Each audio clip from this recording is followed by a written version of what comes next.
अतिशय युनिक, अतिशय वेगळा असा आळस मला आलेला आहे, त्यामुळे खरंच मला पडू दे. कैवल्य काय करतोयस? डावे उजवे भिडतायत तर भिडू देत, आवाज त्यांचे चढतायत. ए उठ रे. अरे लोळतोयस काय? काय करू? जा ती रद्दी विकून ये पहिले. मी नाही, आज संडे, आज झोपायचंय मला. ए जातोय का बाबांना सांगू? बाबांचं मला काही सांगू नको. 200 रुपये पेपरवाल्याला द्यायचे आणि तोच पेपर 8 रुपये किलोने रद्दीवाल्याला विकायचा. याला काय अर्थ आहे का? ए शानपणा नको करू. अगं आई तुला सांगू का, तू किती भारी आहेस.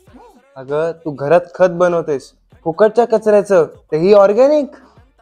100-150 रुपये किलोने विकलं जातं. काय सांगतो? माझ्यावर विश्वास नाही का? ऑनलाईन दाखवतो. हे बघ. खरंच की रे. 149, 273, 361. अरे बाप रे. नाहीतर हे 8 रुपये किलो. मग मी झोपू आता. आणि रद्दीचं ते आता मी बाबांना सांग. कोणीतरी महान माणसाने सांगून ठेवलंय, हुशार माणसं आळशी असतात.